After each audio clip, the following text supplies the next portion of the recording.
भाई मनन करने की बात है, चिंतन करने की बात है। क्या परिस्थिति है? राकेश विशेश्वर ओझा को 40,000 समथिंग वोट मिला। सबसे तगड़ा अगर किसी का सर्वे होता है तो वह भारतीय जनता पार्टी के लिए होता है। तो फिर शाहपुर में ऐसा किसी तरह से भगवान ने सुन लिया। क्या कांग्रेस के लोगों को यह लगा कि पंडित रामानंद तिवारी को हराना जरूरी है, तो सुरनाथ चौबे का टिकट दिया गया और जीते। और जीतने के बाद सब मंत्री करने निकलते थे।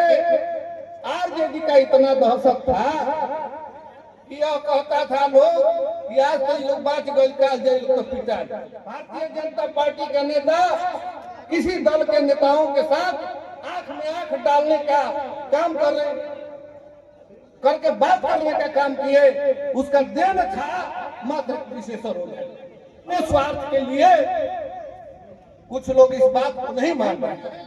बाढ़ की पानी को रोक दे वह संभव नहीं है। और विशेषर ओझा के बाद कोई यहाँ दिखाई दे रहा है तो उनके पुत्र राकेश विशेषर ओझा दिखाई दे रहे हैं। जो पार्टी में विधायक और सांसद सब लोग बन सकता है, लेकिन भारतीय जनता पार्टी के पदाधिकारी बनना एक बहुत बड़ा बात है। और विशेश्वर ओझा को भारतीय जनता पार्टी के प्रदेश का उपाध्यक्ष उस समय बनाया गया, ये बड़ी चीज है। भारतीय जनता पार्टी परिस्थितियां ऐसी है कि भारतीय जनता पार्टी जब विशेषर ओझा ने ज्वाइन किया तो हमारा दल का एक अस्तित्व आया शाहपुर में। और उनके नेतृत्व में 2 बार यहाँ के विधायक भी बने। विषमता है यह कि जब हम लोग राकेश विशेश्वर ओझा के मंच पर उपस्थित होते हैं टाइगर बाबू, तो कुछ लोगों को पेट में दर्द होने लगता है। और जो दर्द वह अनावश्यक है, उस दर्द से कुछ होने जाना नहीं है। कोई चाहे गंगा की बाढ़ की पानी को रोक दे वह संभव नहीं है। और विशेषर ओझा के बाद कोई यहाँ दिखाई दे रहा है तो उनके पुत्र राकेश विशेषर ओझा दिखाई दे रहे हैं, जो यहाँ पे कुछ काम कर सके और पार्टी का परचम लहरा सके। लेकिन कुछ लोगों को रास नहीं आ रहा। रास नहीं इस आधार पर कि यहाँ से उतरने के बाद अपने घर में जब हम लोग बैठते हैं तो कहीं से न फोन आता है। आपको भी हमने उनके मीटिंग में देखा। अरे भाई मनन करने की बात है, चिंतन करने की बात है। क्या परिस्थिति है? राकेश विशेश्वर ओझा को 40,000 समथिंग वोट मिला। मैं पार्टी से भी कहना चाहता हूँ, प्रदेश के नेता है टाइगर, दूसरा लोग तो यहाँ उपस्थित नहीं है। सबसे तगड़ा अगर किसी का सर्वे होता है तो वह भारतीय जनता पार्टी के लिए होता है। तो फिर शाहपुर में ऐसा क्या यहाँ का सर्वे का कोई महत्व नहीं? मैंने एक पुण्यतिथि की मीटिंग में कह दिया था कि हमारे गांव के सुरनाथ चौबे जी होते थे जो श्रम मंत्री बने जीतने के बाद पहले। जब भी उनका टिकट का दावेदारी आता था, कांग्रेस के कुछ चटुगोर नेता और कार्यकर्ता यह कहते थे कि इनको देने से कोई फायदा नहीं, जबकि सारे लोग जानते थे कि अगर रामानंद तिवारी को हराएगा कोई तो सुरनाथ चौबे। किसी तरह से भगवान ने सुन लिया। क्या कांग्रेस के लोगों को यह लगा कि पंडित रामानंद तिवारी को हराना जरूरी है, तो सुरनाथ चौबे का टिकट दिया गया और जीते। और जीतने के बाद सब मंत्री बने थे। वही कालखंड यहाँ चल रहा है। हम लोग भारतीय जनता पार्टी के सिपाही रहे हैं। उस जमाने में जब समता पार्टी से जदयू से स्वर्गीय धर्मपाल सिंह जी का टिकट मिला था, हम लोग प्रचार करने निकलते थे। आरजेडी का इतना दहशत था कि यह कहता था लोग कि आज तो लोग बात गई, काल जेल तो पिटा जाए। वह परिस्थिति बदले स्वर्गीय विशेश्वर ओझा। भारतीय जनता पार्टी का नेता किसी दल के नेताओं के साथ आंख में आंख डालने का काम करके बात करने का काम किए, उसका देन था मात्र विशेश्वर ओझा।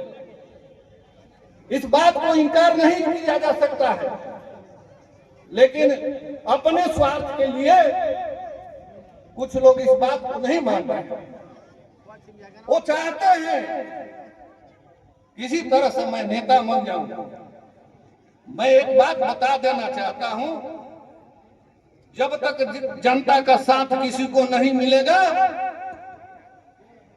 और फेसबुकियाओं से चाहेंगे आप कि मैं नेता बन जाऊं, ये संभव नहीं था।